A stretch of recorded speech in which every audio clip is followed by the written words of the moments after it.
Hello students, तो कैसे हैं आप सभी। आई होप आप सभी ज़बरदस्त होंगे और अपनी 10th क्लास की तैयारी भी बहुत ज़बरदस्त तरीके से कर रहे होंगे। स्टूडेंट, मैं आज आपके लिए क्या लेके आया हूं। मैं आज आपके लिए एक ऐसा टॉपिक लेके आया हूं जिसका नाम है मस्ट डू। जो चीज़ें मैं आपको शेयर करूंगा, आपके टॉपिक के अंदर बताऊंगा, जो चीज़ें मैं कंसल्ट करूंगा, आप उसको अगर करके जाते हो तो डेफिनेटली आप अपने एग्जाम के अंदर रिजल्ट प्रोड्यूस करोगे। तो ज्यादा देर ना करते हुए मैं लास्ट टॉपिक से फर्स्ट टॉपिक के ऊपर आऊंगा और आप उन टॉपिक को डेफिनेटली करना जिससे आप अपना रिजल्ट निकालोगे। आज मैं आप सभी से डिस्कस किसके करने के लिए आया हूं, मैथ का जो सिलेबस है उसके ऊपर मैं आप सभी से बात करने के लिए आया हूं कि मस्ट डू मैथ के अंदर कैसे आपकी तैयारी करनी है। तो सबसे पहली चीज आपको मैं प्रोबेबिलिटी के अंदर बताऊं तो 3 टाइप्स के क्वेश्चंस आने की संभावना है जिसको आप जबरदस्त तरीके से तैयार करके जाइए। सबसे पहले है कॉइन का क्वेश्चन, कार्ड का क्वेश्चन एंड डाइस का क्वेश्चन। कॉइन का क्वेश्चन कैसे आता है, वन कॉइन्स को थ्रो किया गया, 2 कॉइन्स को थ्रो किया गया या फिर 1000 कॉइन को थ्रो किया गया। उसके बाद कार्ड का आ जाता है कि ब्लैक कार्ड कार्ड के ऊपर क्वेश्चन आ जाता है। देन उसके बाद डाइस का क्वेश्चन आ जाता है, सिंगल डाइस और डबल डाइस का भी क्वेश्चन आ जाता है। उसके साथ साथ कभी कभी आपसे एक बकेट वाला क्वेश्चन पूछ लिया जाता है, इसके अंदर 10 रेड बॉल है, 5 ब्लैक बॉल है और 5 ग्रीन बॉल है, ऐसे करके पूछ लिया जाता है रेड बॉल आने की प्रोबेबिलिटी बताओ, ग्रीन बॉल आने की प्रोबेबिलिटी बताओ। तो ये क्वेश्चंस भी आप सभी से पूछ लिया जाता है। तो अगर आपने इतना तैयार कर रखा है, दैट्स इट, आपकी प्रोबेबिलिटी का टॉपिक तैयार हो गया। देन मैं स्टैटिक्स की बात करूं, स्टैटिक्स के अंदर आपको क्या है, फाइंड द मीन। 2 मेथड से निकालने आना चाहिए, डायरेक्ट मेथड और अज्यूम मीन मेथड, क्योंकि स्टेप डेविएशन मेथड आपके सिलेबस से हट चुका है। देन उसके बाद find the mode and median, इसको भी तैयार करना है, किस तरीके से मोड निकाला जाता है, किस तरीके से मीडियन निकाला जाता है। देन उसके बाद एक पूछ लिया जाता है relationship between mean, median and mode. और उसके साथ साथ आपको किस चीज की तैयारी करनी है, missing frequency.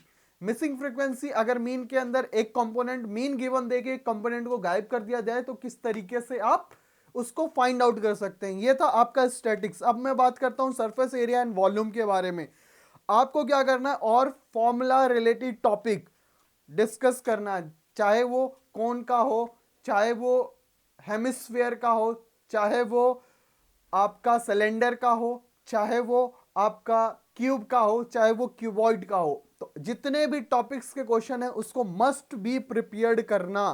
Question based on conversion of solids, किस तरीके से दो चीजों को मिलाकर एक नई चीज बनाई जाती है, कन्वर्जन के ऊपर डेफिनेटली आपसे एग्जाम में एक क्वेश्चन पूछा जाएगा। देन सर्कल की बात करें तो सर्कल के अंदर टेंजेंट परपेंडिकुलर के ऊपर आप तैयार करके जाना, क्योंकि क्वेश्चन बेस अबाउट 2 थ्योरम्स इसके बेस पे आने वाली हैं। Tangent from the external point to equal to circle, अगर 2 पॉइंट को सर्कल से निकाला जाए तो उनका टेंजेंट बराबर कैसे होता है, इसके बारे में आपको तैयारी करना है। देन उसके बाद एप्लीकेशन ऑफ ट्रिग्नोमेट्री की बात करें, उसमें आ जाता है कि angle of elevation and angle of dispersion का एक क्वेश्चन आपको जरूर मिलेगा। ड्राइंग फिगर अकॉर्डिंग टू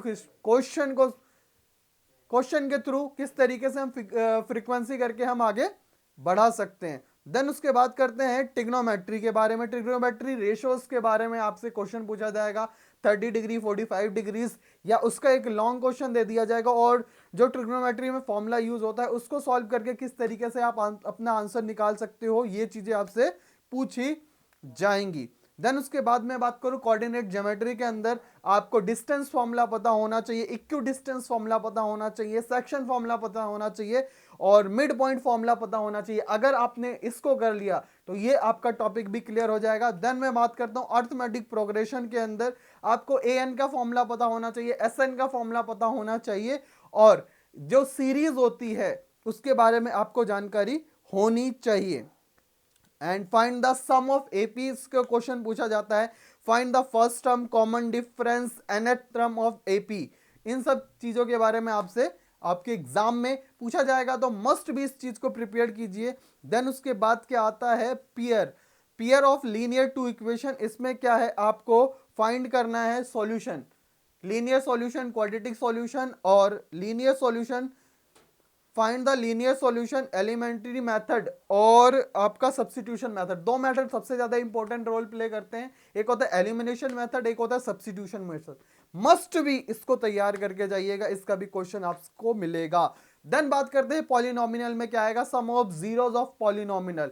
आपको क्वाड्रेटिक इक्वेशन के बारे में पूछा जाएगा, ठीक है। क्वाड्रेटिक जो इक्वेशंस बनाते हैं जैसे ax प्लस बी प्लस सी, इस फॉर्म में आपसे पूछा जाएगा, तो आप इसको भी करना। Then relationship between the zeros and coefficient, zeros and coefficient के अंदर जो रिलेशन पूछा जाता है उसको जरूर करके जाना कि a plus B equal to minus B upon A. Product की बात करें a multiply by b is equal to C upon a, ये इसका फॉर्मूला है, इसको डेफिनेटली तैयार करके जाना। एंड रिलेशन एंड फंक्शन की बात करें, relation between two number, LCM HCF जरूर पूछा जाएगा, और उसके साथ साथ प्रूफ दैट द इनरेशनल। सबसे ज्यादा जो पूछा गया √3 का इनरेशनल, √5 का इनरेशनल, √3 प्लस 2 का इनरेशनल। ये एग्जाम में फ्रीक्वेंट वे में पूछे जाते हैं, 2 से 3 मार्क्स के अंदर आते हैं। तो अगर आपने इतना तैयार कर लिया तो डेफिनेटली आप अपना रिजल्ट निकाल के ले जाओगे। जितने नंबर के लिए आपने डिसाइड किया वो नंबर आने से कोई नहीं रोक सकता। तो मिलते हैं आप सभी को अगली वीडियो में, तब तक के लिए जय हिंद, जय भारत।